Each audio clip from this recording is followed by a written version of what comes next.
Before you buy a condo in Toronto as a first time buyer, I want you to picture this. It's not your closing day, it's not your move in day. It's about a year after you moved in.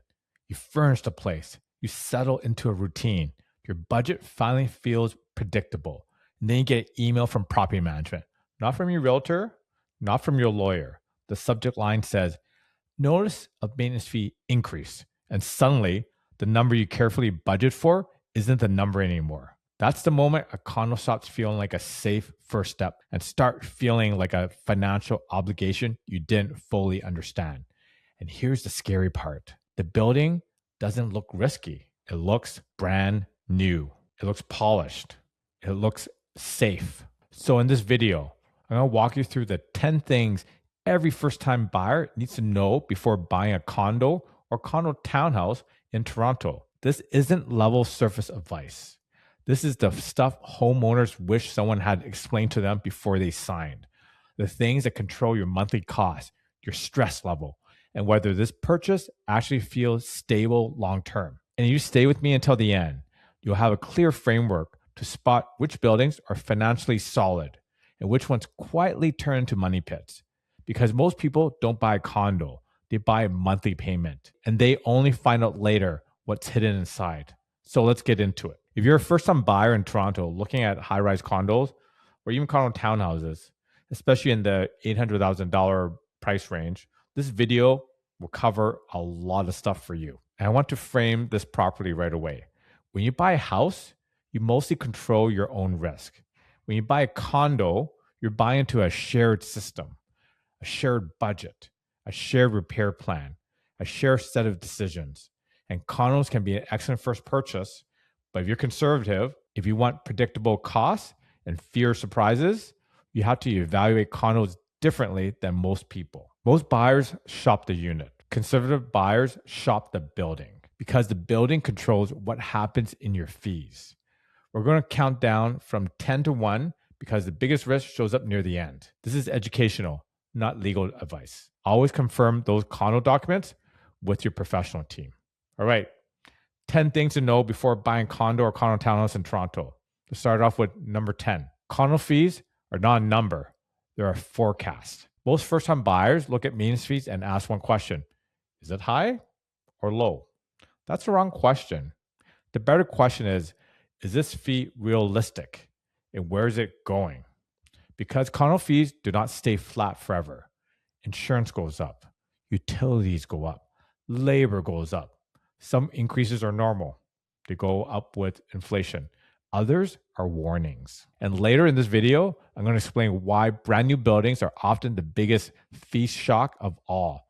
Put a pin in that. Let's look at number 9. Amenities feel great today, but expensive tomorrow. Toronto condos sell lifestyle. There's a concierge. It's a gym. It's definitely a party room, rooftop terrace, and even some work lounges. And sometimes the most expensive thing, pools. And amenities are great if you actually use them. But here's the conservative homeowner question. Are we paying for things we'll use weekly? Or are we funding expensive share assets we rarely touch? I had that same thing as well when I bought my first condo. I wanted a pool so bad. But you know how many times in the 4 years I used that pool? 5 times. Because amenities don't just cost money monthly, they age. Elevators wear out. Gyms need replacement. Rooftop leaks. Pools crack. And when those things need repair, the owners pay. This is why luxury buildings often become high fee buildings. Not because they're bad, because they're expensive to maintain. Number 8, noise, privacy, and high-rise reality. This is where first-time buyers get surprised. Showings are quiet. Neighbors aren't home. Elevators aren't busy. Construction isn't happening. So think like an owner. Picture a weekday morning rush. Picture a Sunday night. Picture someone moving in on your floor. Picture construction next door.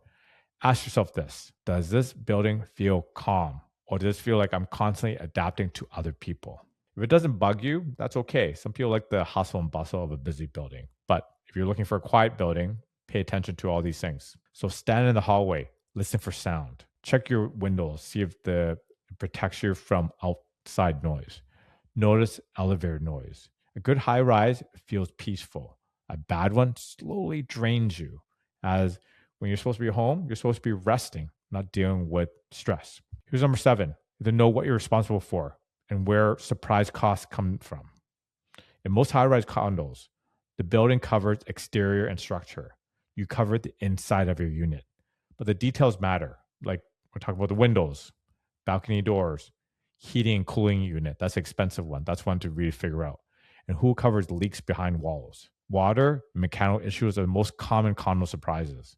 And conservative buyers hate surprises. You don't want to learn responsibility boundaries after something breaks. You want clarity before you buy. And this is where the condo status certificate and bylaws and declaration will show you all these things. So number 6, insurance deductible.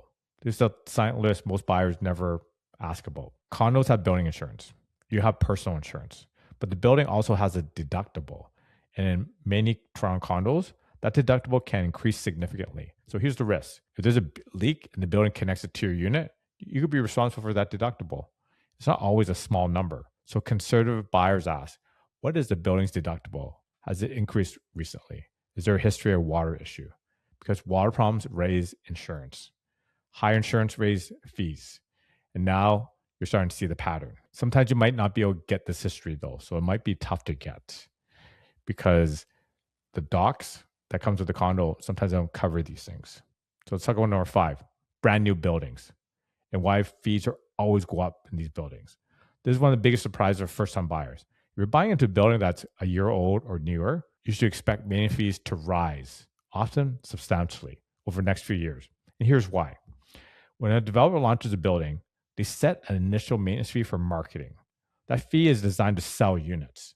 And it's not to reflect real operating costs, especially if it was created like 3 to 5 years ago, where costs were very different than where they are right now. And once the building's turned over and the owners run it, real expenses show up, like insurance that could go up, utilities, staffing, repairs. The fee adjusts to reality. And reality usually means higher fees.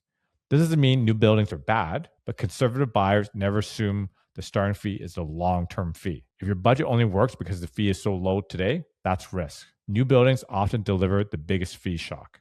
That's something to keep in mind. So if you're a Toronto home buyer or a future home buyer, subscribe for more videos just like this. I post weekly, 2 to 3 videos each week, and not flashy content, just stuff to help you do what you need to get to.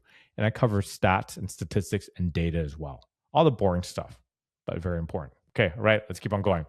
Let's talk about number 4, fee trends. This is how to tell healthy increases from red flags. Not all fee increases are bad, but patterns always matter. Here are the 2 patterns conservative buyers watch. Pattern 1, fees start low and then jump aggressively in the first few years. That usually means the original budget wasn't realistic, which is okay. Pattern 2, fees are higher but stable with gradual increases that make sense. That usually means the building is planning ahead. The goal is not always lowest fee. The goal is predictability. Predictable ownership feels calm. Unpredictable ownership creates stress. And these are things you look out for patterns for maintenance fees. Because I've seen this in a lot of buildings where the fees have jumped exponentially. And it's because of mismanagement or they didn't really maintain the building for the first few years. So let's talk about number 3, the management quality, talking about property management. In condo, management is effectively your co-owner. They decide how repairs are handled, how money is spent, how quickly problems are addressed. Good management feels boring in a good way. Bad management feels reactive. They have temporary fix, delays, there's owner frustrations. And reactive management often always leads to higher costs later. Ask yourself this. Does this building feel proactive or does it feel like it's always catching up? But because catching up is very expensive. Let's talk about number 2, special assessments. What causes them, how to avoid them. This is the big fear. Special assessments happen when buildings need money and doesn't have enough saved. They are not about age. They're about planning. In high-rise condos, or even some condo townhouse complexes, common triggers include elevators, garages, mechanical systems, and amenity repairs. Conservative buyers reduce risk by choosing buildings that, first, have the reserve fund properly. They fix problems early, increase fees gradually instead of suddenly. Special assessments are rarely random. They're usually the result of delaying reality way too long. And here's number one, the condo documents. I'm talking about the status certificate, condo bylaws, declaration, all the supporting documents.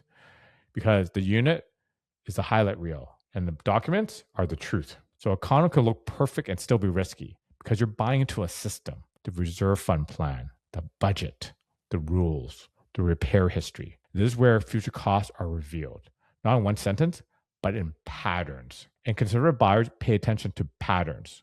So let me give you the checklist that ties all of this together. And this is the part you save. Here's the Toronto condo buyer checklist. Before you buy a high-rise condo in Toronto, ask these questions. Are maintenance fees realistic? And what is a long-term trend? Is this a new building? And am I prepared for fees to rise as real costs emerge? Are amenities adding real value to my life or adding future repair risk? Does the building feel calm and well maintained in elevators, garages, hallways, and common areas? What do the fees cover? And what costs could still land on me? What is the building insurance deductible? And is there a history of a water issue? Who is responsible for windows, HVAC, and leaks? Management, proactive or reactive? This is a tough one to gauge, to be honest. This is where a good realtor will share this with you. If life changes, do rental rules give me flexibility?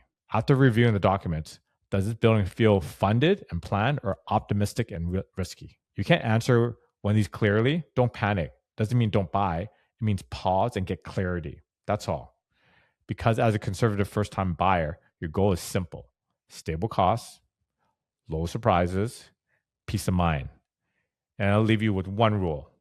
Don't buy the nicest unit in the riskiest building. Buy a solid building with a unit you can live with, meaning good floor plan and good view, because the building controls the surprises, and surprises are what creates regret. Thanks again for watching.